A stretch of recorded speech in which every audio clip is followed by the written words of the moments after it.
Welcome back to Chasing Squirrels podcast. This evening, I am getting, I'm going to say, a little bit out of the EDU zone. In the last little bit, I've started to consider broader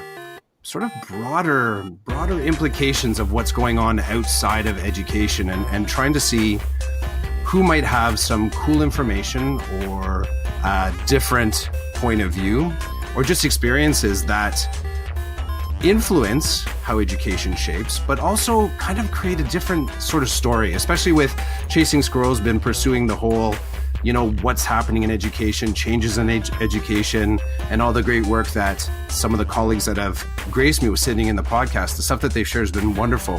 But I'm starting to wander a little bit off that path.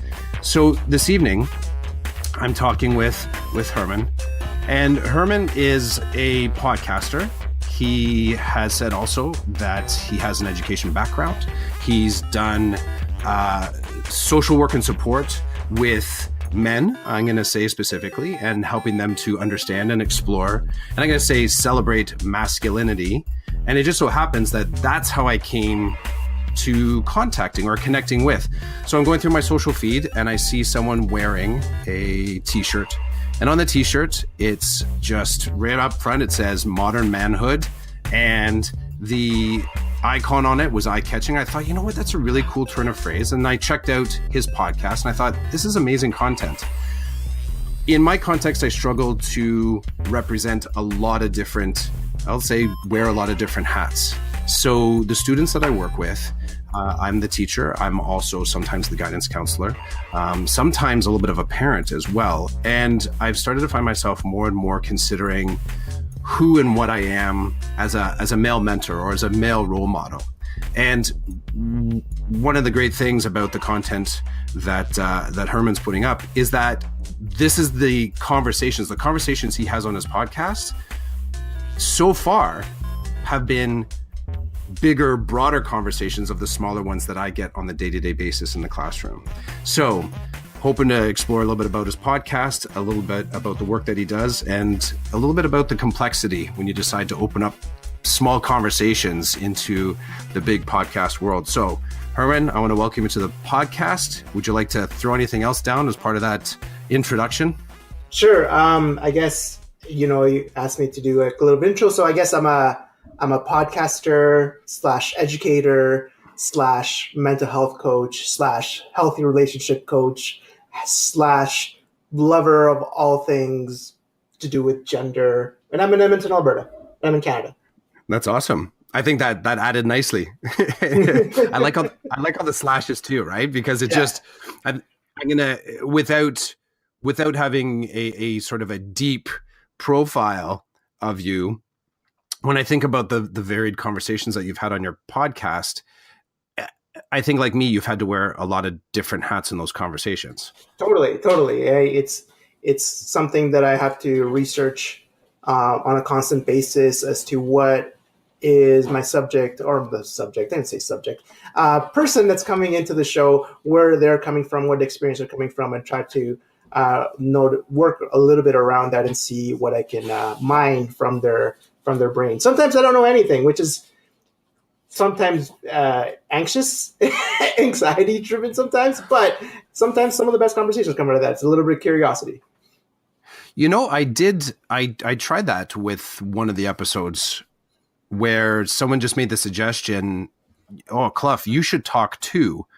And I connected with that person. I really trusted the individual that was saying you should talk to a friend of mine that you might have. All the person thought was that we would have a great conversation. Mm-hmm. So I reached out, set it up. We were set to have the conversation and we both agreed we will not lurk each other at all. Oh, okay. So we arrived in the conversation space and just in the sort of beginning, getting the introduction out, the individual said, what their context was and what they did. And we just went with the conversation and it was really cool. So there's sometimes space there to improvise. Yeah. And it's interesting for my podcast specifically because I do have an open invite to be on the show. So I do get emails to say like people that I have no idea about and I can't find anything on the internet about. And I just kind of invite them. Okay, yeah, sure. I'll talk to you. And it is like jumping into a dark tunnel, which I have no idea what's going to be at the other side. But I've been lucky that for most of, actually all of them have been really fascinating and interesting profiles. So yeah. So you mentioned the research. You mentioned, that the challenge of getting to the conversation, but getting the gems that come out of it. Mm-hmm. What? Go back to the beginning. How long have you been doing the podcast for? It's going to be 2 years in May. So I started in May of 2016. Yeah, 2016 in May. Yeah. So what's your origin story for the podcast? The show. What made it seem like this is a really great idea, or was it more subtle than that? Like, I don't know, maybe I'll just give this a try. It was a little bit of both. It was something that was like, so like I mentioned on the intro, I'm a mental health coach, and I worked as a youth advisor for a while in the social work area. And it's interesting working in social work because there's not many women, especially here in Canada. There's not many men, working in social work. So I had a client list, and most of them were guys, because I think people feel like, hey, there's a guy that needs a hand, go talk to the other guy, the only other guy that we have in our workspace. So I have a client list of just young men that I had on my caseload. But which was interesting, because then I had to do a lot of research, and I had to do a lot of studying around what made them tick, and what made them, where were their struggles from, like what kind of problems that they were facing. And I found through my research, and I found through talking to them, that a lot of these problems were, they were people that were stuck in systems, and those systems were very trenched into old traditional values and old traditional views of gender. So I was doing a podcast. I still am doing this podcast. It was a hockey podcast. We were just goofing around. And so I love podcasting, but at the same time, I noticed that this was something that wasn't in our mindset of just having a conversation within guys, to kind of explore what it is to be a man. So I was at a podcast meetup once, and a person on the panel was like, you should really do something that you're really passionate about, maybe a niche thing. And so that idea just kind of popped up in my head. And I just picked out a bunch of people in my Facebook group, in my Facebook list. I was like, hey, these are guys that I would love to talk to, that I feel would be very interesting, and also people that might want to think about what it is to be a guy. And they just kind of started from there. And I think, like you said, like I didn't know how it was going to go, but the reception of it, like even from the start, was really good, and it was really positive. And I've got some good feedback around it. And I looked around in the podosphere. A lot of people, a lot of the different podcasts are out there, and there wasn't many podcasts like the ones that I was doing. So I was happy to provide that kind of space for it, and I was surprised that there wasn't that conversation being said or being done anything about. So, it's something that's going on right now, that conversation around what it is to be a man. And it's kind of prevalent in 2018. But I was happy to start that back in 2016. So reaching out to your Facebook group and saying, hey, can I book you for next week? Some of the individuals that you approached, were they... So with were the type of conversations that you've had on your podcast, were these somewhat like you're sort of known for these types of conversations within your social group, or was it kind of a surprise to anyone that you sort of reached out and said, hey, I think I want to go deeper into, hello, friend A, would you care to speak to me about what it means to be a man? And they're like, yo, Herman, like, okay. Or was it a surprise at all? Or did everybody kind of go, you know what, I could see this? Because here's the thing that I've found. Yeah. It's great to be friendly in the podcast, right? And I feel like we've got a cool start, a connection here, but it can become challenging if you're leaning on the friend factor. Totally. Because then you've got history, and then you've got, anyone kind of saying, yo, if we're going to talk about this, like, You can't tell anybody that we're talking about this on the side. Well, I guess it's on the podcast. It's out for everyone. It's pretty. What was it like? Pretty public. Yeah. What was it like? What was it like approaching your friend group as your initial, or your social group as your initial cast list? It was definitely nerve wracking in some cases, because you're right. It wasn't a conversation that was it was kind of a sensitive conversation. But I think the people that I picked originally were people that I really admired as guys, and I think they like that. And I think because of the point of the podcast was for me to not only explore their versions of masculinity, but also kind of not just celebrate what they do, but also kind of tweak out what it is that makes them a guy that is not only working on their version of what a man is, but also kind of being that little bit of extra. For example, the first episode I did was with a gentleman named Spencer Clark, and he's a man that I've known for maybe like 2 or 3 years before then, but I didn't really know a whole well. But when I sent him an email saying like, "Hey, I'm doing this project," and the way I phrased it was like, I really admire the way that you handle yourself, and the way that you have a lot of good friends, and you think you have these cool connections, and I think that you're kind of a person that I really want to know a little bit more about, and I think I'm doing this project about what it is to be a man, and like I would love to talk to you about what your thoughts are on this. And I think once they understood that I wasn't coming at them or wasn't attacking them or anything, and I just wanted to explore what their thoughts were, they really calmed down, and they really were happy to be a part of it. I haven't gotten actually, no, that's not true. I've gotten a couple of like, hey, maybe not, maybe next time or whatever. But I think once they realized that they were not being put on the spot or anything like that, that they were happy to do it. And I think, like, for instance, like the first episode with Spencer. Spencer was really happy to do it. And I kind of want to do one with him again, just to see what it's like after the first episode. That I may do that. So yeah, it was hard at the start, but at the same time, I think most people approached it with an open and keen mind, which is nice.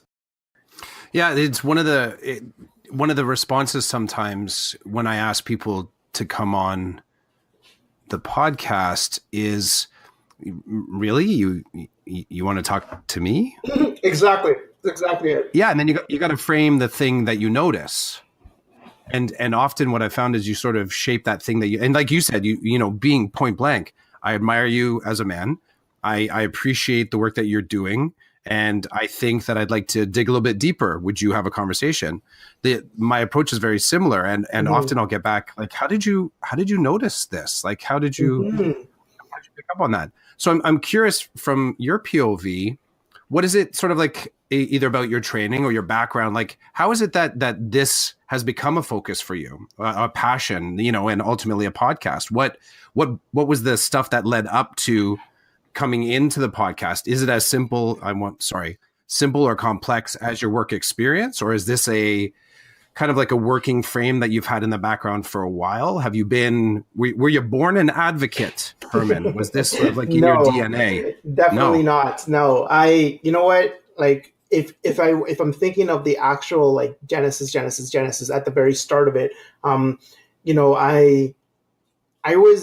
was going through a kind of a rough patch in my life, that I was going in between jobs, and like I was feeling kind of lonely, feeling kind of beat up on myself. And I started reading some books, and it was funny because before then it was just like, and I'll be totally honest about this. It was very like, oh, I wanted to find a girlfriend. So I started reading these books about like dating. And so, but I found a book, and it was by Mark Manson. The book was called Models. And it wasn't like a pickup artist book. It was like, because I read those things and I was like, this is garbage. And I just kind of threw them out. Like, I felt like I'm just trying to trick people. I hated it.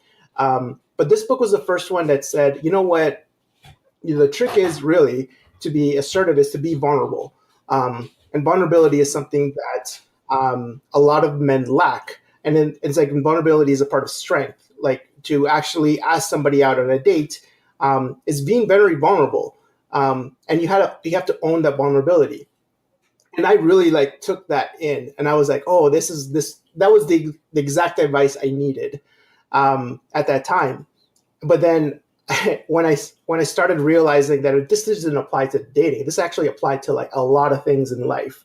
And then when I started working my youth advisor job, and I started seeing these young men having problems with exactly that, with just vulnerability. And it wasn't just a problem because they wanted to land a date. It was a problem with peer pressure. It was a problem with bullying. It was a problem with their attraction to drugs, or being in a gang, or like, and I kind of like piece these things together. And that's when I started doing a lot more research to actually understand, like, what is it about vulnerability that we lack? Why do we lack this kind of version of vulnerability? And what is it about young men that really need this kind of support?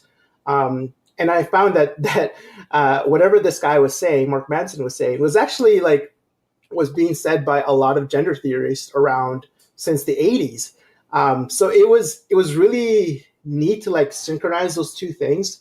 So I was definitely not a woke man or an advocate before that time, but once I started seeing those kind of trends, I started noticing more. And I think once I started noticing what vulnerability looks like and what vulnerability I saw in other guys, I noticed that it wasn't celebrated as much. I noticed that these guys were just doing these things, and they weren't really being told that they were doing this right. Like I for instance, like Spencer, for example, to use him as an example again, he's a dad right now, and I see pictures of his wife is on my Instagram a lot, and I see pictures of him and his daughter, and I'm like, he looks like such like a fantastic dad. He like plays with his daughter, like he teaches her to like try to like fix the motorcycle. Like I see him as this amazing model of a father, and I want to celebrate that a little bit more. And I don't think he knows that he is. I think he just does. Do you know what I mean? Mm-hmm. It's the noticing. You're coming back to the noticing. Yeah. And it's so powerful. And I also love and I'd never thought about this before in the way that you said it, is also the you're on the right track. You're doing the right thing. You're good response. Yeah, exactly. And I haven't, I don't know. I had this sort of off the cuff comment when I think I drew your work in with Next Gen Men, and it was my colleague and I, she's a CYW, so she's a child youth worker. We work mm-hmm. together in our program. So often we're sort of trading stories from the different podcasts that we found. And when I was trying to sort of shape, what your podcast was about, it was funny on the front end. I was almost in talking about the exploration of what modern manhood was. I'm not going to say I'm starting with the word like prideful or shameful. I don't mean that intentionally. I don't have a better sort of like a better descriptor for it, because as I started to articulate the connection that I felt to the content, I started to like question, like, why is it that a podcast like this exists? Like I was really conflicted. I was saying to myself at the same time, like, this is cool content. And then I felt really selfish, like somehow, in speaking about the positivity and the coolness and me as a father, a dad, a teacher, I was struggling for words to frame that positively. Right. I tended to exist more in the neutral frame. And I realized that I was saying it, and I kind of just flipped out a little bit at the end. I'm like, it basically comes down to, when was the last time, you ever heard two guys saying, hey, let's just get together and talk about our wellness. and I was like, that's all I have to say about that. And it's funny because I'm not the woke male either, but I've learned enough to listen more than talk. I really have. That's my there's my woke moment that I've learned again and again that it's good to listen, and in doing so, you hear a lot of stuff, and a lot of stuff comes to you. Totally. So when you see these, you've done, like, you have a deep catalog now of conversations. Yes, almost 50. It's nice. is there any particular themes or topics that pop up that have become now part of this bigger picture?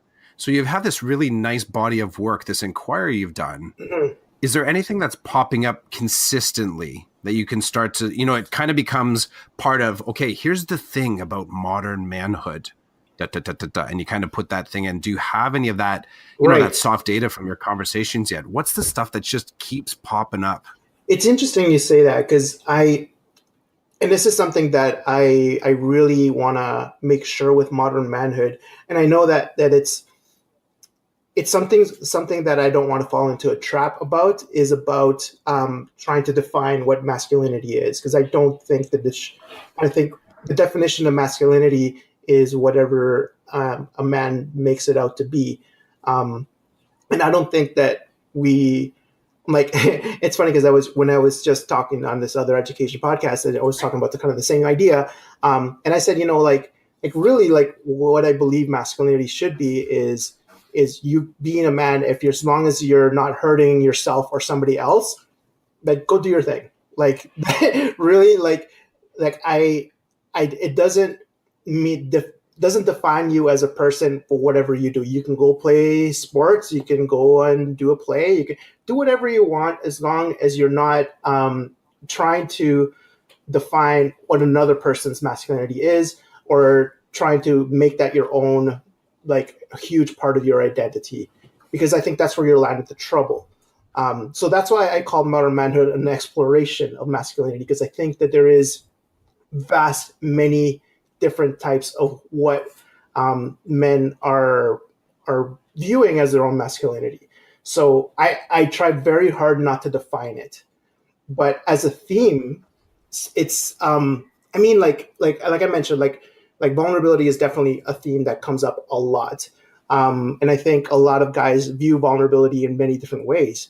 And they view it in the sense of like the conversation that I had with Alex Pudici. He framed it in the sense of, am I vulnerable enough to pursue a business by myself, something that I want to do, knowing that I'm not going to be the breadwinner in the house, that my wife is going to have to support me for a bit. That takes a lot of, our identity of traditional masculinity, being the person that earns the most money, can be, that's something that a lot of people take a lot of pride in, which is fine as long as that doesn't shape your identity. You know what I mean? Because if something like that has to happen, or if you lose your job, then that's a big piece of your identity that you're losing. So to be vulnerable enough to say, you know what, I'm going to put that aside and actually try to do something that's good for me, but knowing that this might be a little bit of a struggle, that's tough to do. And that does take a lot of vulnerable strength to do that. The other themes that I noticed is fatherhood was a big theme that comes up every now and again, like how to be a good dad. What am I going to do with my son or my daughter? Themes around being a stay-home dad. That's come up at least 3 times. Also, friendship was one of them, like how to be a good guy friend with other guys, and also noticing sexism was another one that comes up a lot. And having the understanding that sometimes it's hard to call that out, and it's hard to actually be that person to call out other guys to do that, but to have the strength to actually be supportive and noticing that that's happening. So, and it's funny because I was thinking about this beforehand of like, I want to take a lot of the episodes and just make kind of maybe I should hire somebody to do this, but like a research of like trying to find out those themes. What are the things that come up? Because I do have a nice body of work now to kind of go back and say, like, what are these guys actually talking about, and actually make this into some sort of paper that I can present to other people and say, this is what we found by doing 40 something episodes of Modern Manhood and more. So it would be interesting, a fascinating thing to find out. Yeah. I don't know if that's answering your questions. That's kind of like goes all over the place. No, it's good. No. That totally works. And I realized even in asking the question originally, I totally pigeonholed the work that you do. And even in my notes here, the way I wrote it down as assessing masculinity, which is exactly what you just said. It's the gathering of information. Yes. It's not the let's put it into a box and just pack it up, right away. We don't have to turn it into Lego pieces right now. We're just going to keep grabbing and grabbing and grabbing and grabbing. Totally. So I like it. You did answer it. And I like that it's far more open-ended. You raise an interesting application. And I don't know if you sort of owe it to either the guests or owe it to the pursuit, let's say, of the conversations to sort of bring it together into something that is a little bit more targeted, a little bit more like a tool, so to speak. And I guess what I'm basically saying is are the conversations enough? No. You know what I mean? And the conversation so they're the not conversations enough.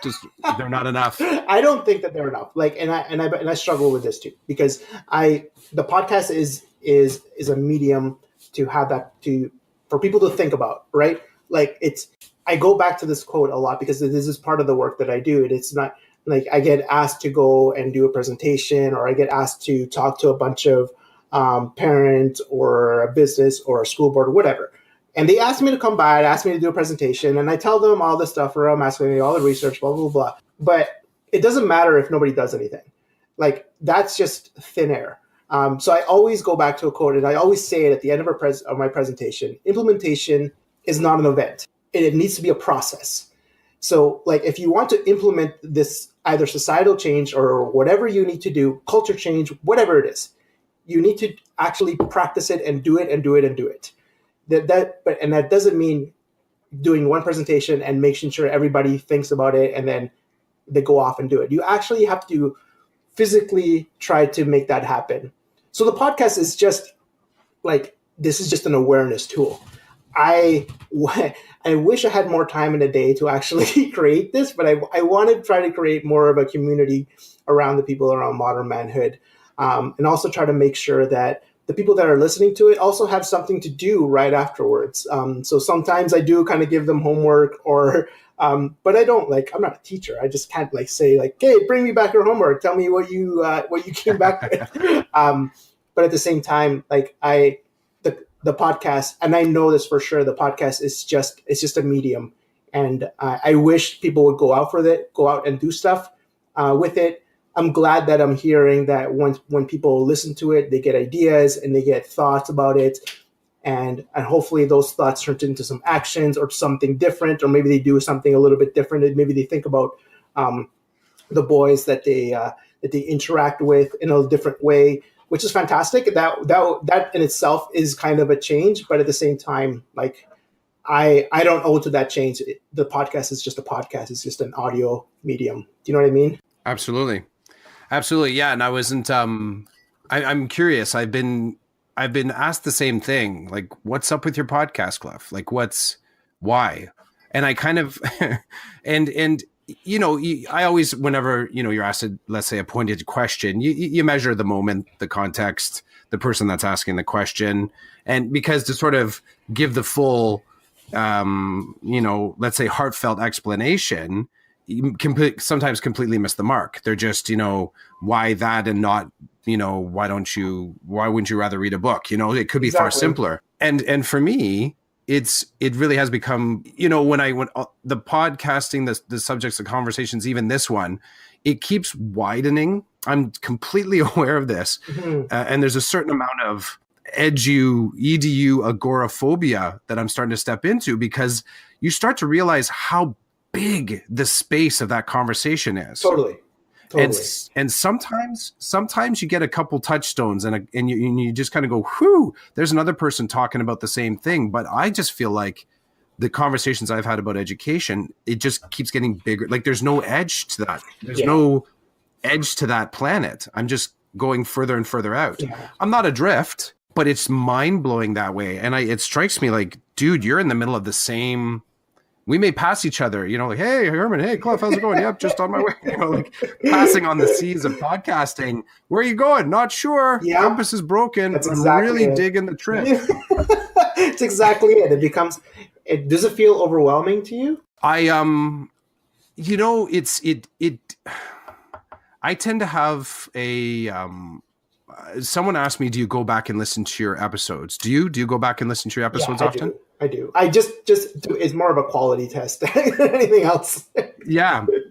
Yeah, I've actually sort of moved past that. And I am going back to spend time with those people again, because I off the cuff answered, really cool educator out my way. Her name's Jen Apgar, and I wanted to find out about her. She ended up just counterpointing and asking me about, Cliff, why do you do podcasting? And that ended up being the conversation that we had. I had to bring her back for another episode because I wanted to get the cool work that she did. Right.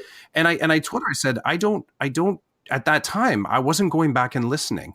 I said, I go through, I check the waveform, I check the transitions, I make sure that the levels are good. Like I do that one clean listen. Right. And then I kind of I let it sit in the back of my brain. And all these people I'm still connected with and having conversations with, but I never went back and spent time with those people again. I've started to do it.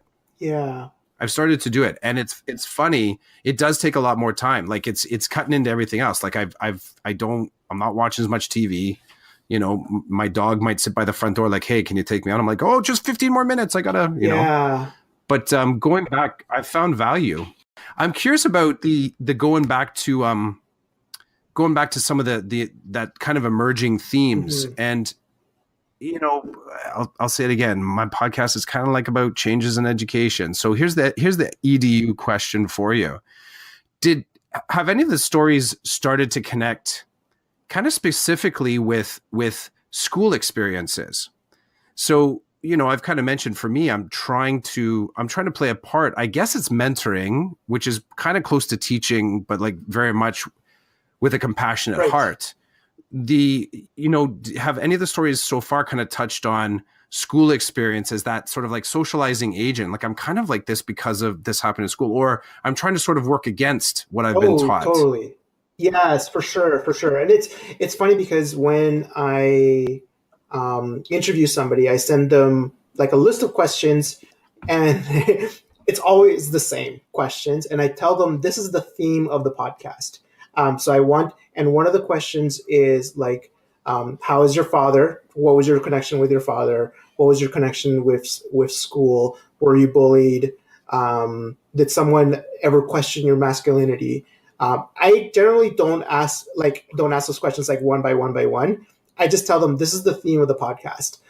So I do, but in the end, I actually end up asking those questions because I want to get their personal side, because their history really matters. Their experiences really matter into what they are as an adult. And I do like anytime I talk to a guy, for the most part, I would say like 70% of them have told me a story about when they were in school.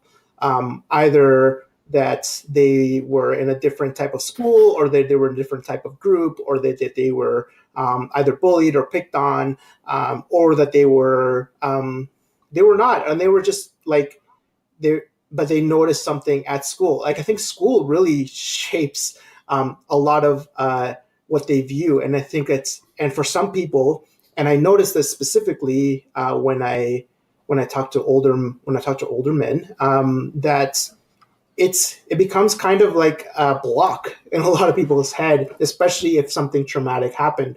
And a bullying incident can be very traumatic. So it becomes like a recurring, like a broken record almost in their head that you want to just kind of just take out and just say, no, you deserve another record in there. But at the same time, and that's when because my work is in schools too. So I very much think about that when I go to the school, and when I talk to teachers and when I talk to parents, because specifically teachers, and I say to them, these are very important times for young adults, and they're not because they're getting good grades and marks. It's because this is a big social experiment for them, and if they don't graduate the social experiment, it might be very hard for them. And also, like teachers, like regardless if you like it or not, you're a role model. Like even if you don't want to be, you still are.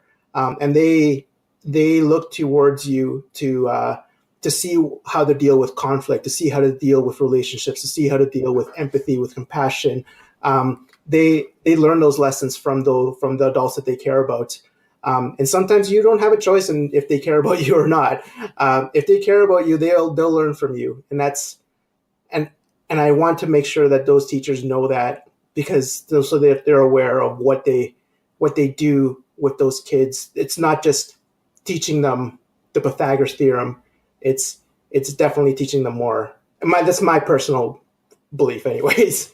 No, it's I've often part of the fascination with staying connected with your podcast and even reaching out to you. And like I said, I went to a Next Gen Men event, is the and even in the broader sense now of some of the things that I'm considering with this podcast is that I've done a lot to broaden who I'm trying to, connect with on the podcast. Right. I've sort of made it back and forth across Canada. I've gone down to the States. I've been into Australia, like all these different places where I've got a chance to talk to educators. And, I had a little bit of an aha moment. I'm like, but education can't just be the individuals inside education. And I've started to really consider that permeability. What else do we need to get into education? What else needs to be a part of that conversation and that Mm-hmm. relationship? I put out a Twitter poll a couple weeks back, and there's a dude, Kevin Cardle.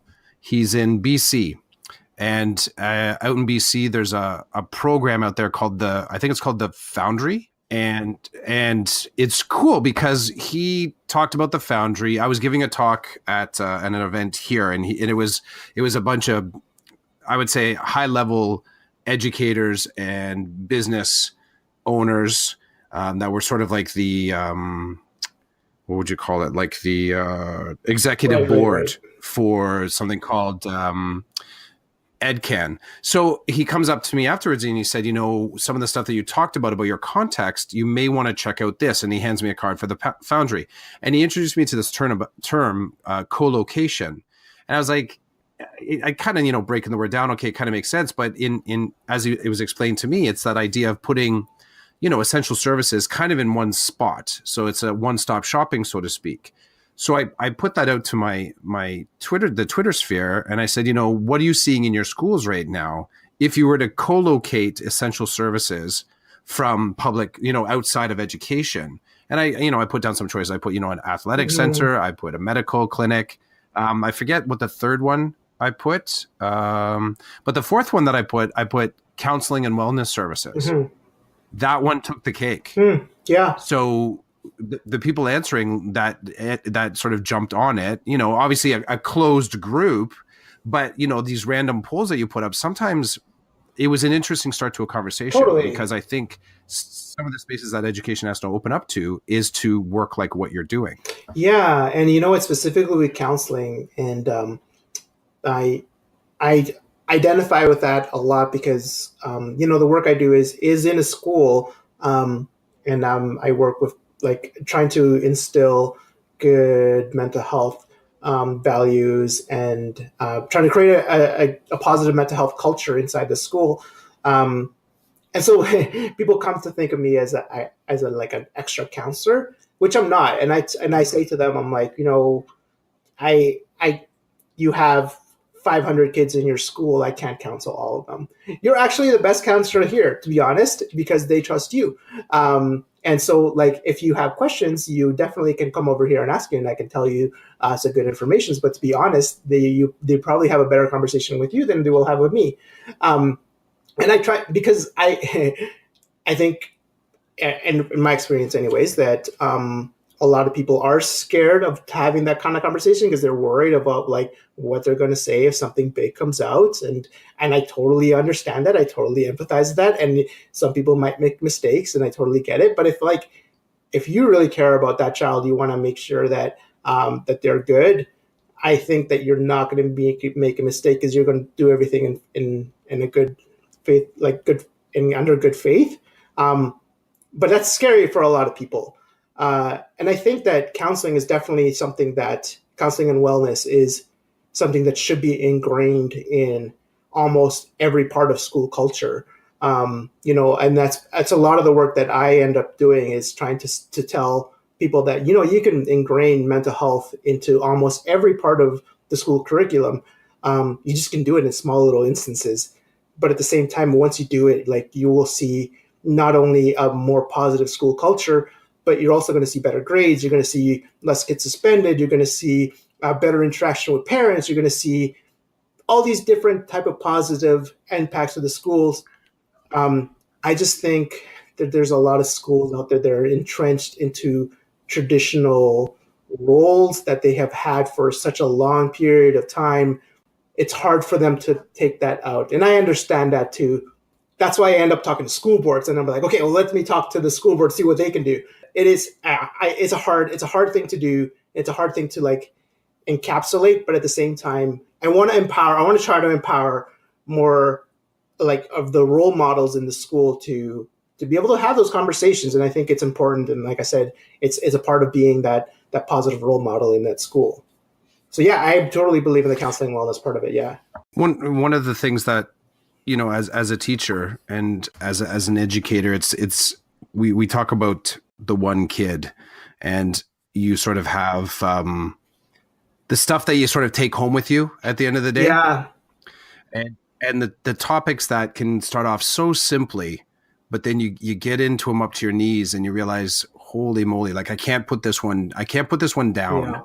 Yeah. Or, and it's not the part of it could be just physically, I can't put this down because if I do, either I won't be able to pick it back up, or no one else is going to pick it back up, or it could be the mental hooks. Like you can't get out of your head. Totally. In your work, or in sort of working through the podcast, what's getting in?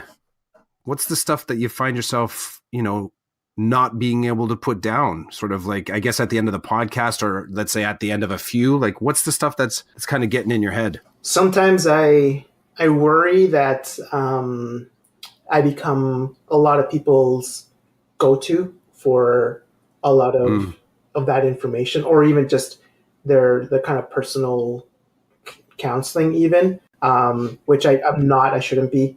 I'm just like, and I tell people, I'm just a host of this podcast. I'm just more curious about this thing that I am. Yes, I do some research, but I'm not a counselor of any kind. And so I kind of say to them, like, I'm going to give you some support. I'm going to give you some resources. Here's some places where you can go. If you want me to help you, go to those places, totally.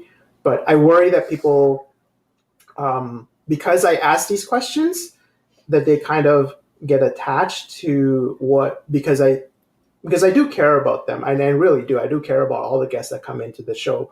And because I'm asking them very like empathetic questions, and I'm very curious of what they are. And I think that curiosity is viewed as like it's viewed as care, right? And it really is. Like, I do care about them.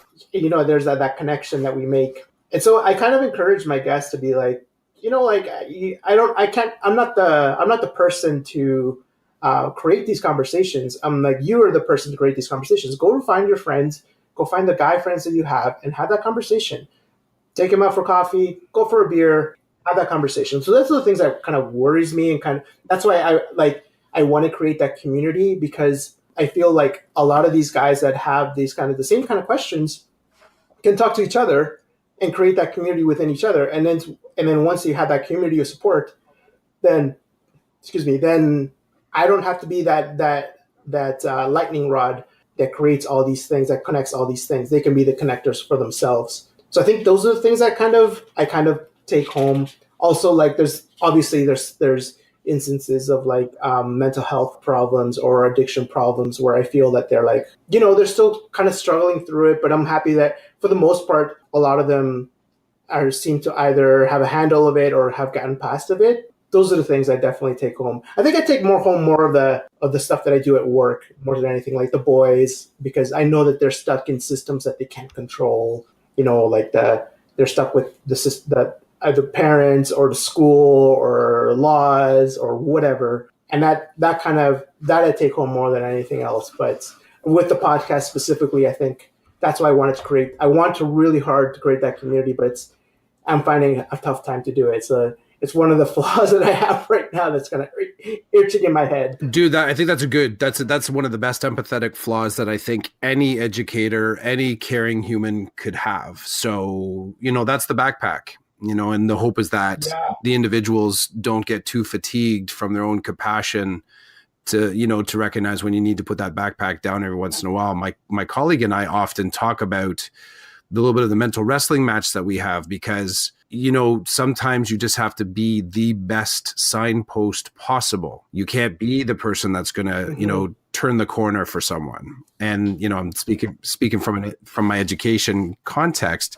because we too get, because of our small space and we're sort of in a niche type of teaching, our families get hooked on us because we're providing some clarity and we're speaking to them eye to eye and we're giving them time and we're giving them respect and we're giving them the emotional fabric that, we've kind of found that's what they're sort of looking for in an education system. So I hear you. Like you become, sometimes you're swallowed before you even realize someone was chewing on you. Yeah. Totally. And all of a sudden you're into it and you're like, whoa. I'm in too deep here. I can't. We often say, like, we do our processes whenever someone is suspended or expelled, we do an intake. And I've taken to saying rate even at the intake where it seems like maybe we're making fast friends. I say, okay, you know what? I have to back up just a little bit because I feel like I'm sitting at your kitchen table. And it's that indicator. Like, we just need to just take just one step back. And let's slowly reapproach this conversation. Totally. And I have to imagine that's got to be a bit of your context as well.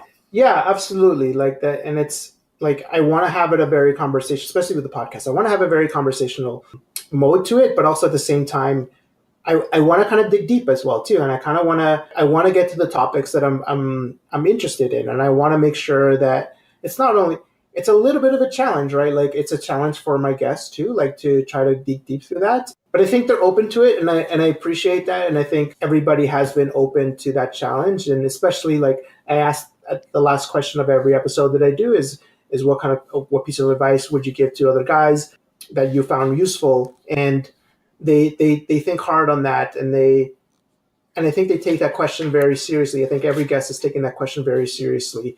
And I appreciate that. But it is something that I have to kind of challenge them on, because I think that's sometimes they don't think about that either. And so I do have to make sure that not only wanting to have a conversation with this person, but I'm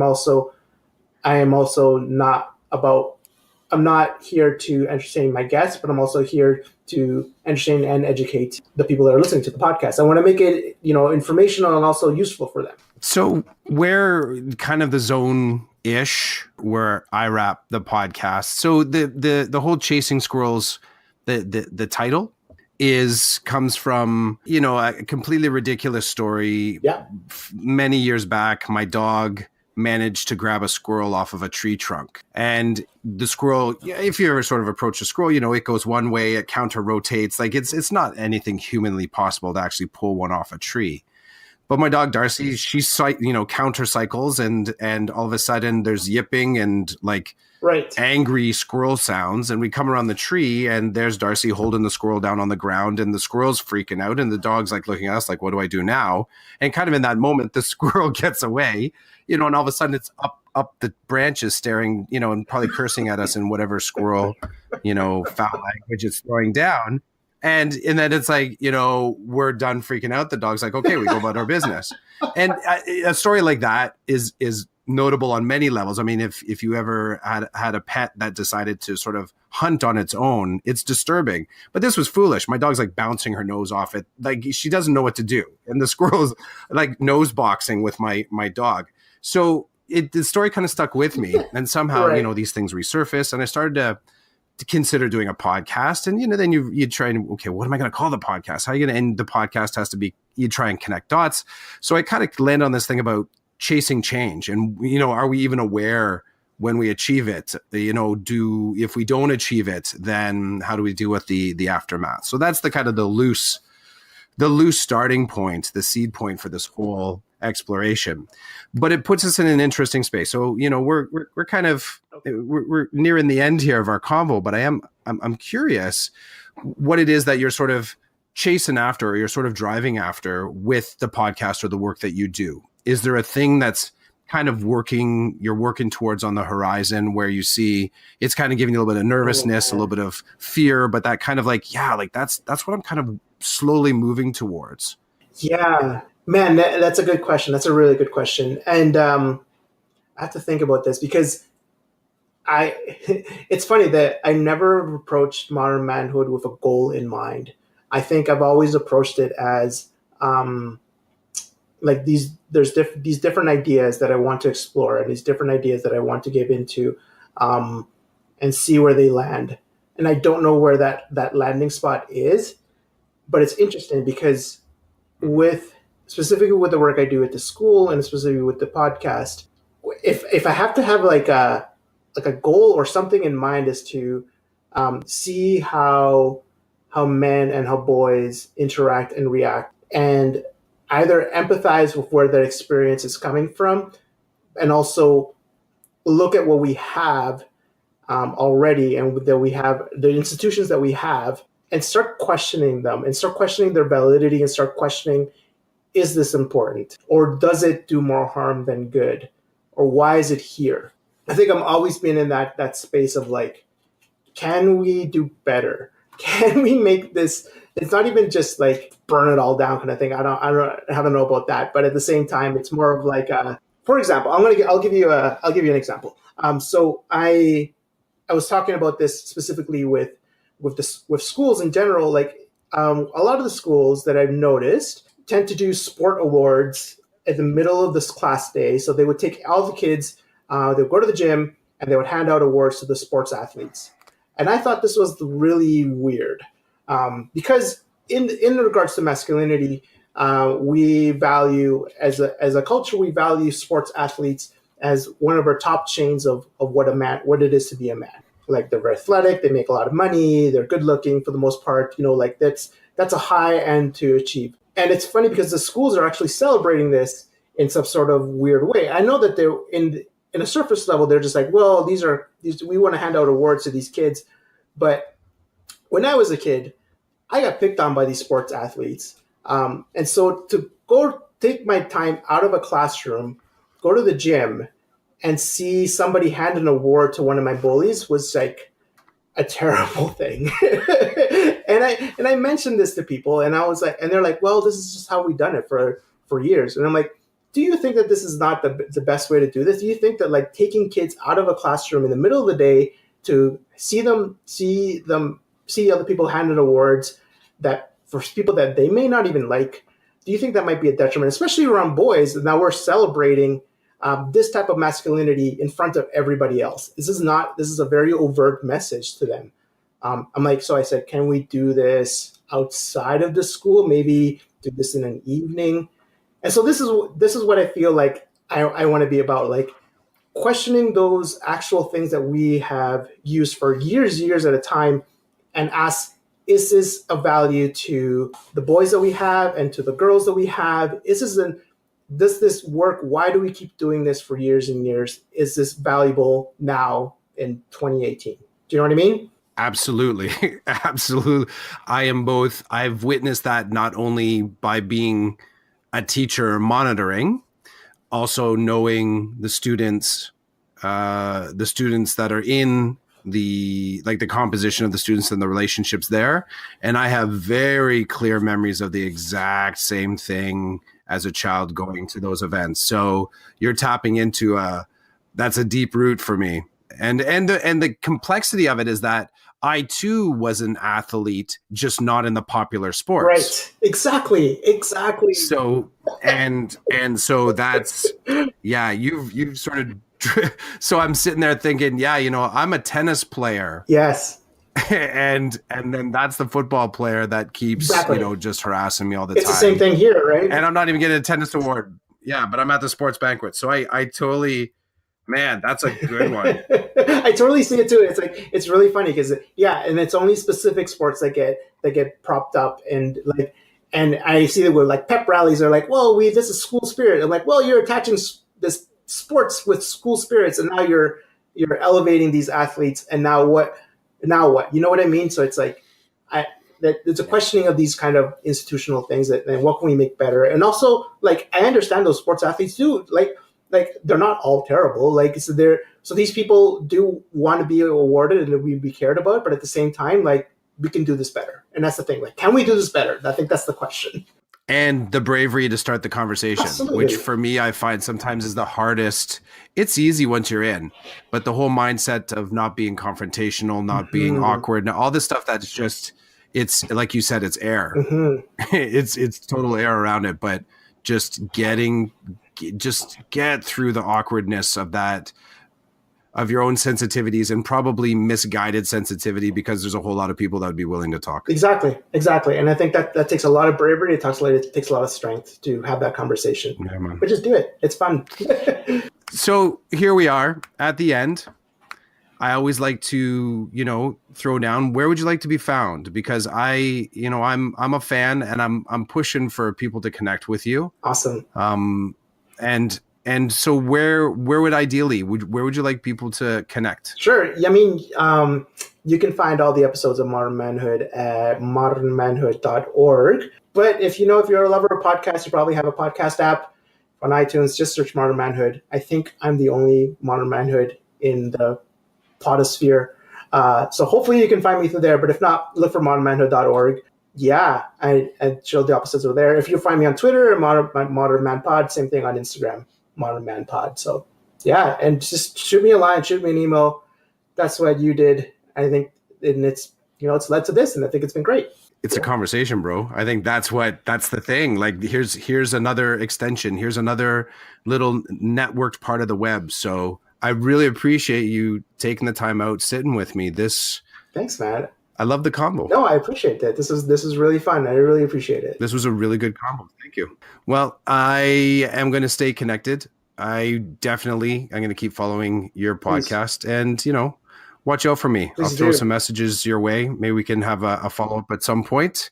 But I'll definitely stay in touch with you. And if any one of your listeners wants a T-shirt, the T-shirt things on my website as well too, because you find me through a T-shirt. So that's good. It means it's working. It means that's working. Yeah, no, like I said, that was the whole seed point. I was like, I need to know about Modern Manhood. How meta is that, right? I'm looking at this T-shirt and I'm saying the words, I need to find out about Modern Manhood. And if anyone was in the room, they're like, what's Clef talking about? He needs to explore his modern manhood. In my mind, I'm like, that's a cool T-shirt. So perception. That warms my heart. It really does. All right, man. I'll talk to you soon. Take care. You too, Chris. Bye.